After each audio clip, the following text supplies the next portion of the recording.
കേരള കലാകേന്ദ്രം ഓണാഘോഷത്തിന് ഇവിടെ വന്നു ചേർന്നിരിക്കുന്ന എല്ലാ നല്ലവരായ സഹൃദയരായ എല്ലാവർക്കും കലാകേന്ദ്രത്തിൻ്റെ പേരിൽ സ്വാഗതം നേർന്നുകൊള്ളുന്നു. കലാകേന്ദ്രം വളരെ വർഷങ്ങളായി ഓണാഘോഷം വിപുലമായി കൊണ്ടാടാറുണ്ട്. അതുപോലെ ഇത്തവണ 2 ദിവസത്തെ ആഘോഷത്തോടുകൂടി ഇന്നലെ പലരും ഇവിടെ എത്തിയിരുന്ന പലരും കണ്ടു കാണും. ഇന്നലെ ഉണ്ടായിരുന്ന ആ എനർജി, അവരുടെ ആ ആവേശം ശരിക്കും നമ്മുടെ ഓരോ മെമ്പർമാരിലും അത് പകർന്നിട്ടുണ്ട്. ഇന്ന് ഇവിടെ എത്തിച്ചേർന്നിരിക്കുന്ന എല്ലാവർക്കും കലാകേന്ദ്രം ഒന്നുകൂടി സ്വാഗതം നേർന്നുകൊള്ളുന്നു. നമ്മൾ കലാകേന്ദ്രം പറയുമ്പോൾ ഒരു കുടുംബം എങ്ങനെയാണ്, അതുപോലെയാണ് നമ്മൾ ഇവിടുത്തെ ഓരോ നമ്മുടെ കുട്ടികളുടെ കണ്ടപ്പോൾ ശരിക്കും എങ്ങനെ അവരെ ഈ നിലയിലേക്ക് എത്തിച്ച, ശരിക്കും പറഞ്ഞാൽ അതിന് പിന്നിൽ പ്രവർത്തിച്ച ടീച്ചർമാർക്കാണ് ശരിക്കും ഒരു വലിയ കയ്യടി കൊടുക്കേണ്ടത്. കാരണം നമ്മുടെ എല്ലാം വീടുകളിലെ കുട്ടികളുടെ അവരുടെ കലാകേന്ദ്രത്തിലേക്ക് എത്തി അവർ ഇതുപോലെ ഈ ഒരു നമ്മൾക്ക് മനസ്സിനും കണ്ണിനും അത്രമാത്രം ആനന്ദം നൽകിയ ഒരു പ്രോഗ്രാം വളരെ ഭംഗിയായി ശീരശ്ശേരി സാർ പറഞ്ഞതുപോലെ ശരിക്കും എന്നോട് പറഞ്ഞു വ്യക്തമായിട്ട്.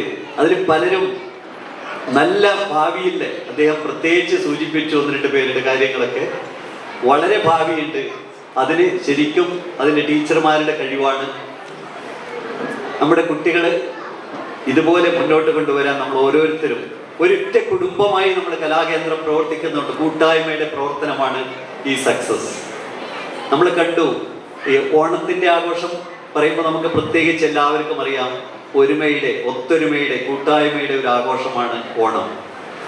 നമ്മളിപ്പോൾ കാണുന്ന കേരളം എന്നല്ല ഇന്ത്യ മുഴുവൻ ഒട്ടുക്കും കാണുന്നൊരു ഇത് നമ്മൾ പല തരത്തിൽ നമ്മുടെ ജാതിയുടെയും മതത്തിൻ്റെയും രാഷ്ട്രീയത്തിൻ്റെയും ഒക്കെ നമ്മളെ ഭിന്നിച്ച് കൊണ്ട് പ്രവർത്തിക്കുന്നവരാണ്. ഈവൻ ഓരോ സംഘടന പോലും പ്രവർത്തിക്കുന്നത് ആ രീതിയിൽ. കലാകേന്ദ്രം ഇന്നുവരെ അങ്ങനെ ഒരു രീതിയിലേക്ക് പോയിട്ടില്ല. എല്ലാവരും നമ്മൾ വ്യത്യസ്തമായി ആരെയും കാണാറില്ല. എല്ലാവരും ഒരു കുടക്കീഴിൽ കലയെ സ്നേഹിക്കുന്ന, കല മാത്രമല്ല എല്ലാ തുറകളിലും നമ്മൾ ഇത്തവണ കലാകേന്ദ്രം നമ്മുടെ കലാകേന്ദ്രം ട്രഷറർ രജീഷിൻ്റെ മകൻ ഗോവയ്ക്ക് വേണ്ടി ഗോൾഡ് മെഡൽ നേടിക്കൊടുത്ത ഒരു സന്തോഷ വാർത്ത ഈ അവസരത്തിൽ ഞാനിവിടെ അറിയിച്ചു കൊള്ളുന്നു. അതുകൂടാതെ കണ്ട് കലാകേന്ദ്രം നമ്മുടെ ആദ്യകാല പ്രവർത്തകനും കലാകേന്ദ്രം മെമ്പറുമായ ജെയിംസ് മാത്യു ഇവിടെ എത്തിയിട്ടുണ്ടോ എന്നറിയില്ല.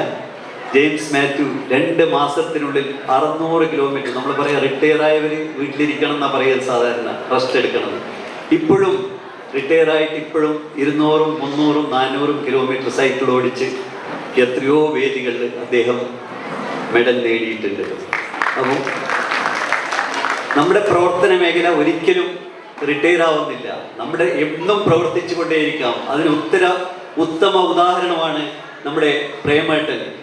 നമുക്ക് പറയാം, പ്രേമേട്ടൻ രാഘവേട്ടനൊക്കെ തരുന്ന ഒരു ഉത്തേജനമാണ് നമുക്ക് പ്രവർത്തിക്കാനുള്ള ഒരു ശരിക്കും കലാകേന്ദ്രം മുന്നോട്ട് കൊണ്ടുപോകുന്നത്.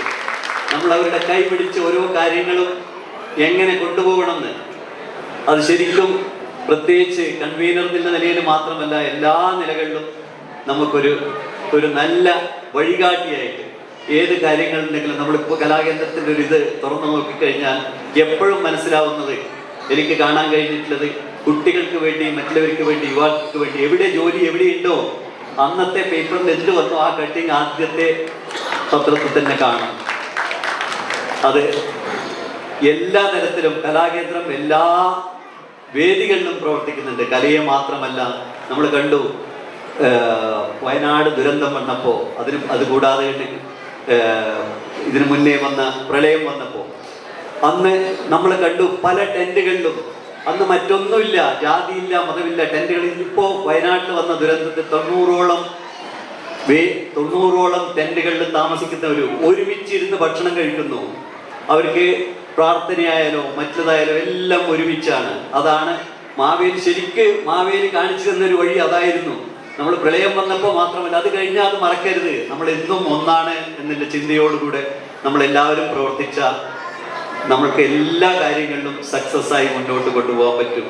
നമ്മുടെ ഈ വെറുപ്പും വിദ്വേഷവും ജാതി മതം മറ്റുള്ളത് ഇതൊക്കെ മനസ്സിൽ നിന്ന് എടുത്തു മാറ്റി നമ്മുടെ കുട്ടികളെയെങ്കിലും നമ്മൾ മുന്നോട്ട് വളർന്നു വരുമ്പോൾ ആ രീതിയിൽ നമ്മൾ പ്രോത്സാഹിപ്പിക്കുക. അവരെ ഇതുപോലൊരു സ്റ്റേജ് കിട്ടുവാണെങ്കിൽ എല്ലാ തരത്തിലും നിങ്ങൾ സപ്പോർട്ടോടുകൂടെ അവിടെ എത്തിച്ചേരുക. കലാകേന്ദ്രം എല്ലാവരെയും ഒരിക്കൽ കൂടി സ്വാഗതം ചെയ്തുകൊണ്ട് ഞാൻ എൻ്റെ വാക്കുകൾ അവസാനിപ്പിക്കുന്നു.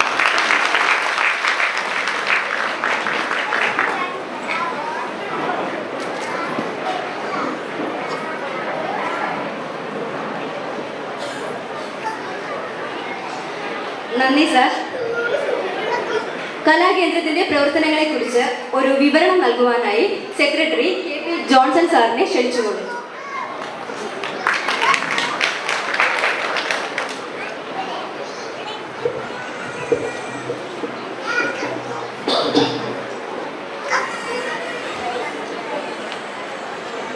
ബഹുമാനപ്പെട്ട കേരള കലാകേന്ദ്രം പ്രസിഡന്റ്, എൻ്റെ സഹപ്രവർത്തകരെ, KKK കുടുംബാംഗങ്ങളെ, ഞങ്ങളുടെ ക്ഷണം സ്വീകരിച്ച് ഇവിടെ എത്തിച്ചേർന്ന ഗോവയിലെ മറ്റ് സംഘടനാ പ്രതിനിധികൾ, അതുപോലെ ഞങ്ങളുടെ വെൽവിഷേഴ്സ്, എല്ലാവർക്കും സ്നേഹം നിറഞ്ഞ ഓണാശംസകൾ നേരുന്നു.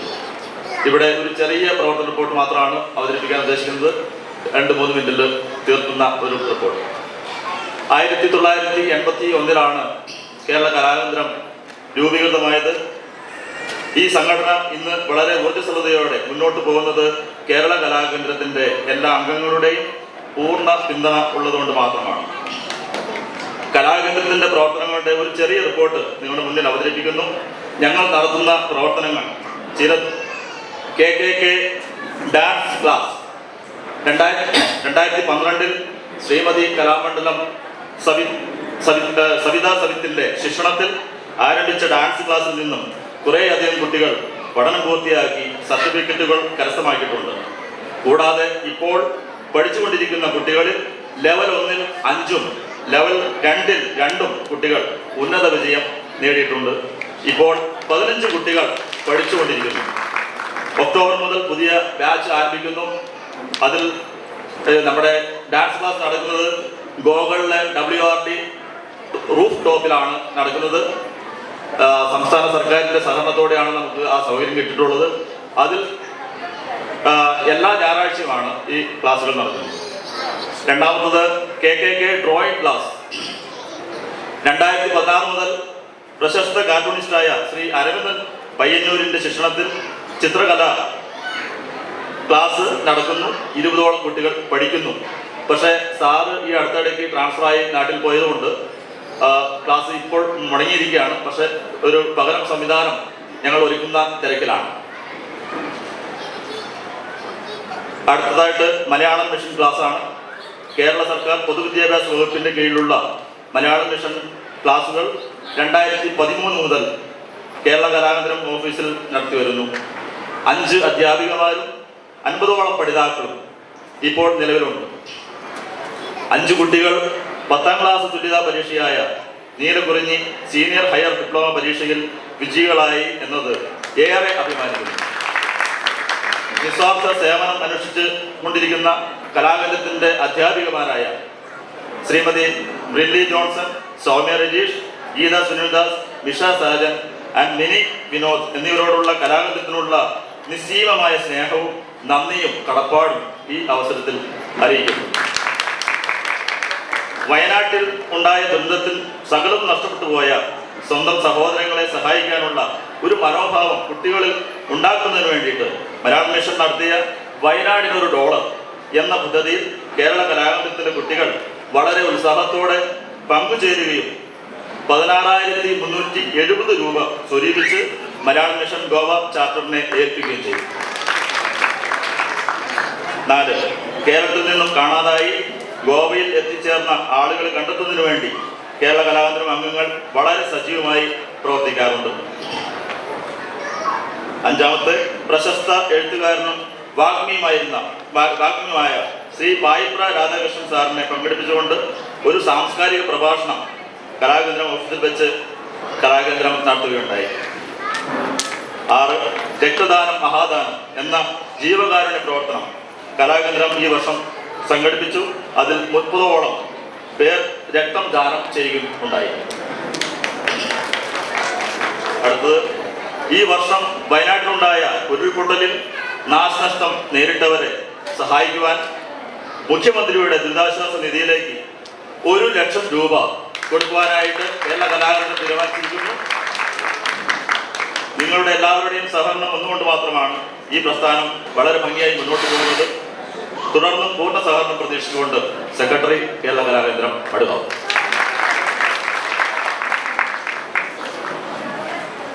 നന്ദി ജോൺസൺ സർ.